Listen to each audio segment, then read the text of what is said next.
सत्य श्री योग जीवनानंद स्वामी जी की ग्रंथिका जीवन पथ से पाठ करके सुना रही हूँ मैं सविता।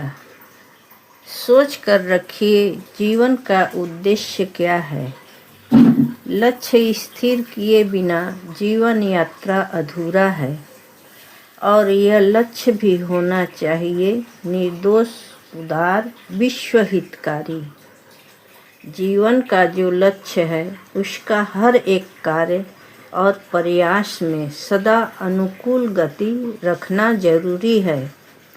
सदा ही उस भाव को प्रस्फुटित करने का प्रयास करना चाहिए। कभी भी लक्ष्य भ्रष्ट नहीं होना चाहिए। लक्ष्य पथ पर चलने के लिए मन के बल और दृढ़ता जरूरी है। हर कदम पर निराशा छा सकती है। भीषण अवरोध आकर बढ़ते कदम को विपथगामी होने पर मजबूर कर सकता है। फिर भी तुम्हें लक्ष्य पथ पर चलना ही होगा, वीर योद्धा की तरह।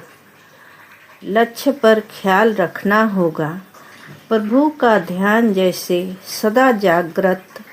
राह नहीं भटकोगे तो देखना क्षण भर का अवरोध कब समाप्त हो गया। तुम्हारे सामने लक्ष्य पथ प्रस्त उन्मुक्त नजर आएगी। अपने ख्याल से लक्ष्य स्थिर कर लेना हर समय शुभ नहीं होता है, इसलिए एक आदर्श होना चाहिए। आदर्श का अनुसरण करना पड़ता है। अनुसरण का अर्थ अनुकरण नहीं। उस भाव को समझकर अपनी हालत के अनुसार राह चुनना पड़ता है या कोई उपयुक्त योग्य सज्जन से सलाह लेनी चाहिए। चिंतन प्रवाह निर्णय करना मामूली बात नहीं, इसलिए उपदेश लेना जरूरी है। प्रवाह में तैरते तिनके की तरह घटना का दास मत बनो। वह सबसे ज़्यादा पराधीन है जो अदृष्टवाद को मानकर घटना की दासत्व करता है। कोशिशहीन कमज़ोर मनुष्य और कठपुतला एक समान है। रुकावट भी आएगी, घटना प्रतिकूल होगा ही, उसके साथ लड़ना पड़ेगा। सच्चाई और ज्ञान बुद्धि लेकर अटल विश्वास के साथ तुम्हारी जीत सुनिश्चित है अगर हिम्मत करके अंत तक लड़ाई जारी रख सको तो। परंतु सावधान, गलत राह पर चलना नहीं। जिस आदेश का अनुसरण करना संभव नहीं, भले ही उसकी बहुत मर्यादा हो, पर तुम्हारे लिए वह अनावश्यक है। हर एक मनुष्य का योग्य आदर्श बाहरी दुनिया से मिलता नहीं। अपनी शक्ति अनुसार उसकी रूपरेखा तैयार कर लेनी पड़ती है और इस तैयारी में आचार्य या शिक्षक से सहायता लेने की ज़रूरत पड़ती है। आचार्य को, शिक्षक को, दोस्त को ठगना और अपने आप को ठगना एक ही बात है। जो इन सबको ठगना चाहता है वह अपनी प्रगति के पथ पर खुद कांटे बोता है। तुम्हारे शुभ चिंतक अधिकतर समय तुम्हारे मन प्रसन्न करने लायक बात नहीं कर पाएंगे।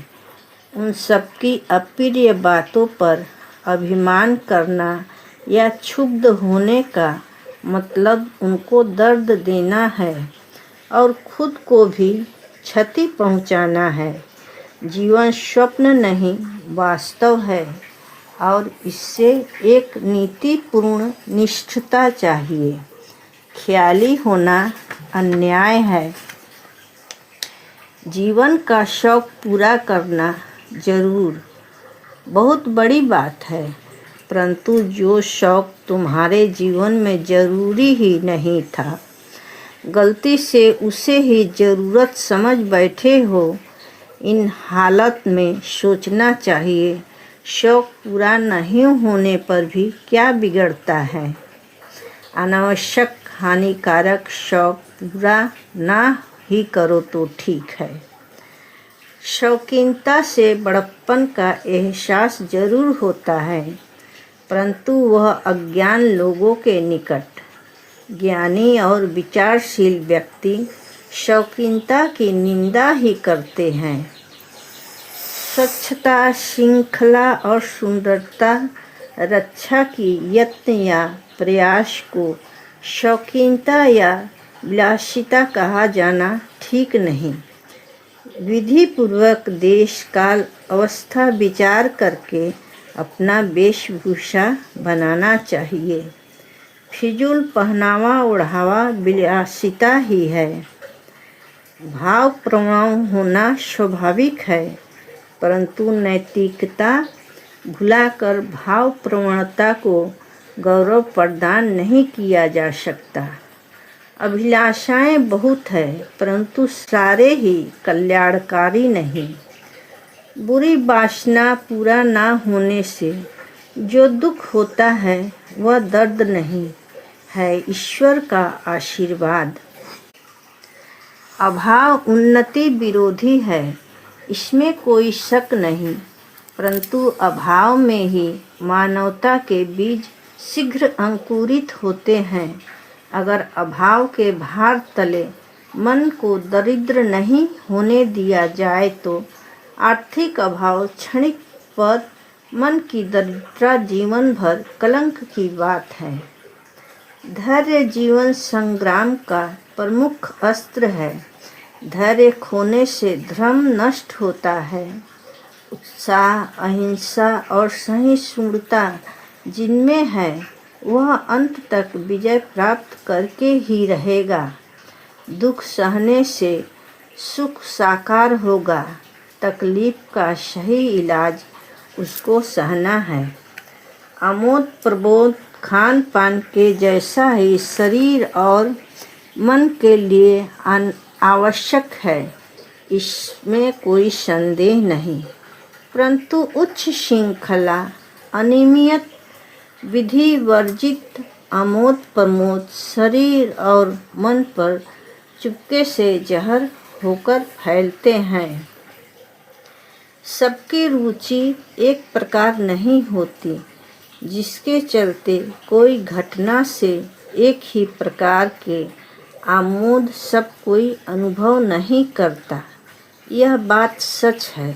फिर भी वह सब रुचि जो कुशलप्रद नहीं, जिसमें अशिष्ट अनुचित नैतिक पतन का कुछ कारण रहे, आमोद प्रमोद का धारा होना चाहिए, निर्दोष, स्वस्थ और सुंदर। साथी संगी का चुनाव बड़ी कठिन समस्या है। अभिभावक और शिक्षक से भी ज़्यादा साथी का प्रभाव जीवन को अधिक प्रभावित करता है। इसलिए तुम्हारा साथी होना चाहिए तुमसे भी ऊंचे मन का, जिनकी मनोवृत्ति संकीर्ण और असंयत हो। वह उत्तम साथी कभी नहीं हो सकता। जो विधा स्वभाव को सुमार्जित ना करे, चित्तवृत्ति को निर्मल ना करे, मन को संयत ना करे, जीवन में चलने की राह को सरल ना बनाए, वह विधा शिक्षा के अनुयुक्त है। सत्कर्म करने का साहस रहना चाहिए। इस विषय में लोगों को समालोचना पर ध्यान नहीं देना चाहिए, परंतु हठी या धृष्ट नहीं होना चाहिए। सत्साहसी होते हैं विनयी और धीर। जो अपना भला खुद नहीं समझना चाहता, कोई उपदेश उसे सुधार नहीं सकता। जो अपना मंगल चाहता है, उसे नियम की अधीन रहना ही होगा। नियम श्रृंखला स्वीकार करते समय जिसका मन विद्रोही हो जाए वह कभी भी उन्नति नहीं कर सकता। नियमानुवर्ती बनना शुरुआत में थोड़ा कष्टदायी होने पर भी अंत में आनंद मिलता है। ओम सत्यम।